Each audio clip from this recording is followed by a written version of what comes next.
and Sounds of Blackness starting on predominantly white campus, Really? McAllister College in St. What? Paul. Absolutely. Are you serious? Sounds of Blackness started. Wait a minute. Oh, absolutely. You're telling me Absolutely. that Sounds of Blackness started on a white campus? Absolutely. Predominantly. Did you know In that? St. Paul, McAllister College. That's hilarious. Sounds of Blackness was originally the Black Student Union that was started on McAllister College by Russell Knighton, who's the founder. And as people started graduating from the Black Student Union choir, because that was a social spot for a lot of the young people, because there were so few African Americans gathered in St. Paul, Minnesota. And when they started graduating, they didn't want to leave That community. the Black Student Union choir at the college. Yeah. So they moved Gary Hines, and who's the director, and the founder, Russell Knighton. They moved the Black Student Union group to a community center over in South Minneapolis. And when they moved it, it happened to be the school that Prince used to go to, Sabathani. Wow. And they had since taken the school out, and it had become the community center as they moved the school to a bigger area.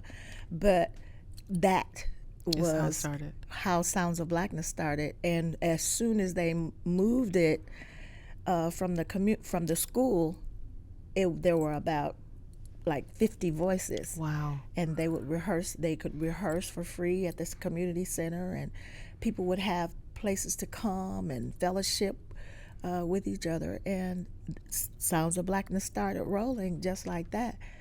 And when I got there, Sounds of Blackness was celebrating its 20th year. What? Absolutely. What? So Are you many. Absolutely. Wow. And then Absolutely. how did Jimmy Jam and Terry Lewis get hooked up to it, though? Jimmy Jam and Terry Lewis, Flight Time, they were with Prince, and because of the content of African Americans, when they would have NAACP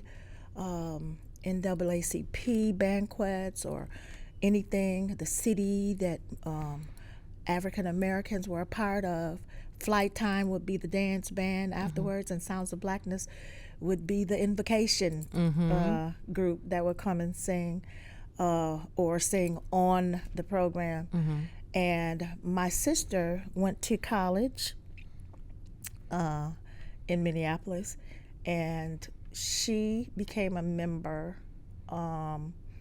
She'd been there for 10 years when I got there. So she was doing the leads and working with Jimmy Jam and Terry Lewis when they would record, say, a Cirilo and or other artists that they were doing backgrounds for, doing artists for, doing their records. My sister would be the step-out voice that you would hear sometimes on some of the records, and Sounds of Blackness, the choir that you would hear, like Alexander O'Neal. What? You can hear them very prominently, like, say, on Wait a minute. Sleigh Alexander Ride. O'Neal was in Sounds of Blackness? Alexander O'Neal was in Sounds of Blackness when he first moved to Minneapolis from Mississippi. I'm learning so much. So Terry Lewis, Jimmy Jam, and okay. Yes. Wow. Yes. So it was a close knit community. When you hear the music scene of Minneapolis, Yeah. it's true. Yeah. It's true. And it was a close family of musicians and singers, prominent families. The Steele family, they were a part of early on theater, gospel at Colonus, Javita Steele, part of Minneapolis. And I have no idea where any of these places are, but it sounds wonderful. absolutely. And all of these people were a part of Sounds of Blackness. I mean, jazz was huge. Yes. Shirley Horn was huge. I mean, all the great musicians would come to Minneapolis and be a part of the jazz community. And when they couldn't play anywhere else, they were playing Cornbread Earl and all the big jazz players, Jack Duff, great jazz musicians. So it was no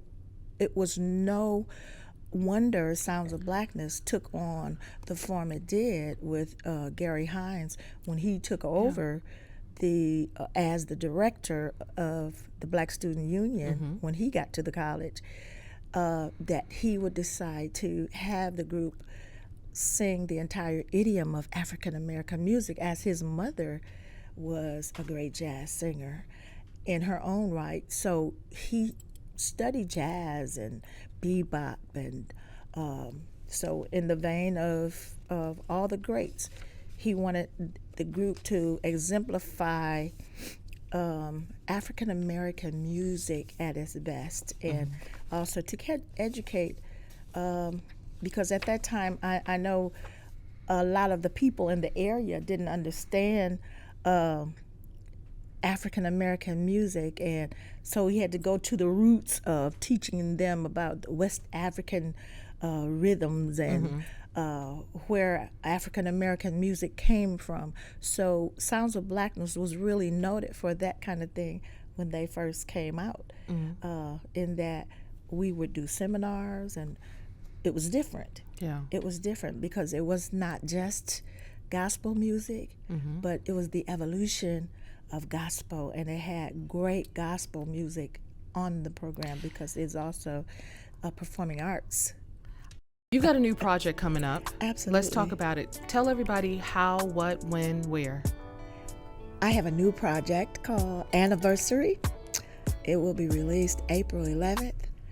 I have 2 singles available right now. Everything is streaming on all platforms, annesby.com. And the other single, one single is My Man, and the other single is Mine Ain't Gotta Worry. And it's available today. It's great music, relationship music. If you love somebody, you'll know how to love on them just a little bit more and make it to that anniversary. Hey! Well, hallelujah! Hallelujah! We got Ann Nesby! Blah, blah, blah, blah, blah.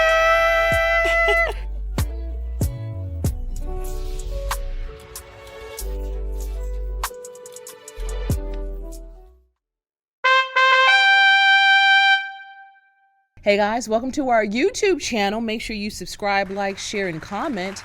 You never know when I might be in the comments. And also, thank you guys for continuing to watch.